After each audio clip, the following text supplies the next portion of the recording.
Families, రోజు మనం chilli paneer curry చేయబోతున్నాం. ఇది రోటీలోకి, రైస్లోకి, పరోటా, జీరా రైస్, బగారా రైస్కు సైడ్ డిష్గా కూడా చాలా సూపర్గా ఉంటుంది. ఒకసారి మీరు కూడా ట్రై చేయండి.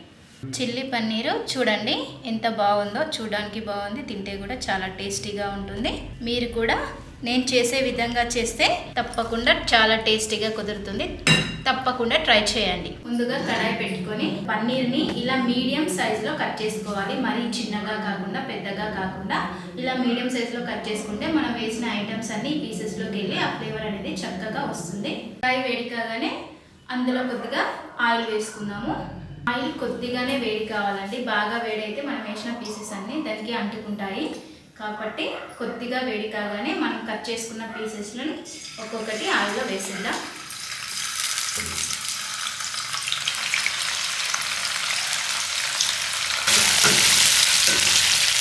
ఇలా త్వరగా కలుపుకుంటే కింద ఈ పీసులు అనేవి అంటుకోవండి. మళ్ళీ ఇవి వేగడానికి కొద్దిగా టైం పడుతుంది, ఎందుకంటే ఇందులో వాటర్ కంటెంట్ ఎక్కువగా ఉంటుంది కాబట్టి ఇది వేగడానికి కొద్దిగా టైం తీసుకుంటుంది.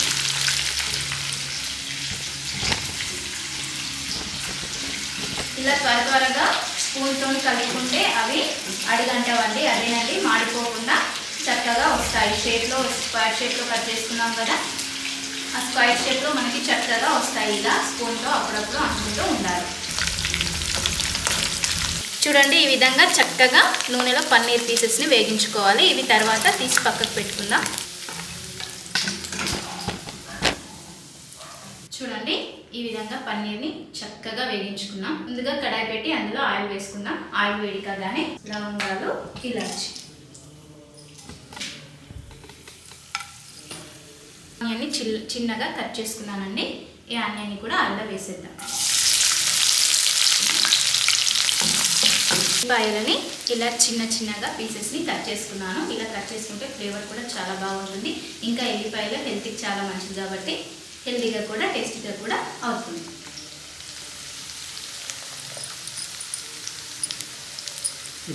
తర్వాత స్ప్రింగ్ ఆనియన్స్,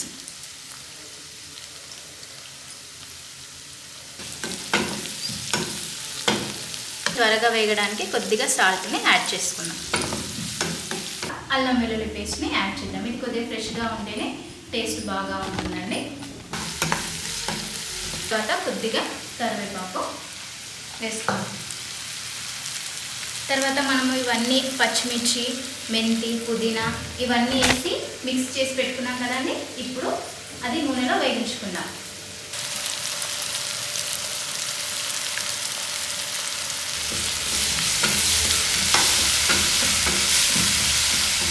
ఇది కొద్దిగా పచ్చివాసన పోయేంత వరకు చక్కగా నూనెలో వేగనివ్వాలి. తర్వాత మనం ఒక టమాటాని కూడా మిక్సీ చేసి పెట్టుకున్నాం కదా, అది 2 టేబుల్ స్పూన్ యాడ్ చేస్తున్నాను. ఇవన్నీ నూనెలో చక్కగా వేగించుకోవాలి.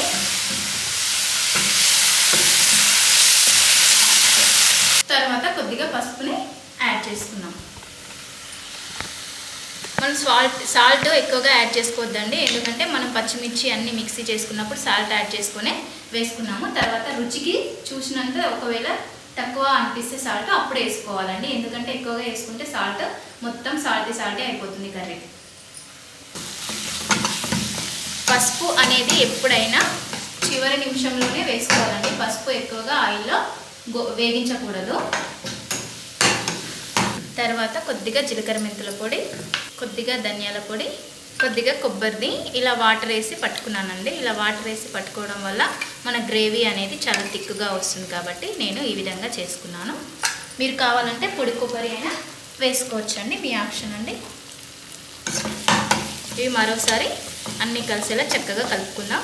నేను ఒక గ్లాస్ వాటర్ వేస్తున్నానండి. పన్నీర్ పీసెస్ కూడా ఉడకాలి కాబట్టి గోరువెచ్చని వాటర్ని మాత్రమే యాడ్ చేసుకోవాలండి. కూల్ వాటర్ యాడ్ చేసుకుంటే చాలా వాటర్ అవుతుంది కాబట్టి గోరువెచ్చని వాటర్ అయితేనే గ్రేవీ అనేది థిక్గా వస్తుంది చల్లరిన తర్వాత. మనం ముందుగా వేగించి పెట్టుకున్న పన్నీర్ పీసెస్ని కొద్దిగా వాటర్ వేడికాగానే వేసుకోవాలి, ఎందుకంటే ఈ పీసెస్ కూడా మనం వేగించుకున్నాం కాబట్టి కొద్దిగా గట్టిగా అనిపిస్తాయి కదా, ఆ ఫ్లేవర్ అన్నీ వీటిలోకి రావాలి అంటే కొద్దిగా ఉడికించుకోవాలి. మనం ఈ గ్రేవీలో ఈ పీసెస్ని యాడ్ చేసుకోవాలండి. యాడ్ చేసుకుంటేనే అది మరిగేటప్పుడు ఈ పీసెస్కి మొత్తం ఆ ఫ్లేవర్ అనేటివి వచ్చేసి మంచిగా ఫ్లేవర్ వచ్చేస్తుంది. ఇలా పెట్టేసి ఇలాగే 5-10 మినిట్స్ అలా ఉంచుకుందాం. మీడియం ఫ్లేమ్లో పెట్టుకోండి, హై ఫ్లేమ్లో అయితే మాడిపోతుంది. మీడియం ఫ్లేమ్లో అయినా సరే, సిమ్లో అయినా సరే. 5-10 మినిట్స్ తర్వాత మొత్తం తీసి చూస్తే ఈ విధంగా గ్రేవీ అనేది దగ్గరికి వస్తుంది. పన్నీర్ పీసెస్ కూడా ఏ విధంగా విరిగిపోలేదు, చక్కగా అయింది చూడండి మీరు. తర్వాత కొద్దిగా కొత్తిమీరని యాడ్ చేసుకుంటే, చివరిగా కొత్తిమీరని యాడ్ చేసుకుంటే సరిపోతుంది. అంతే, చిల్లీ పన్నీర్ కర్రీ రెడీ. ఎంతో టేస్టీగా కూడా ఉంటుంది. మీరు కూడా తప్పకుండా ట్రై చేయండి.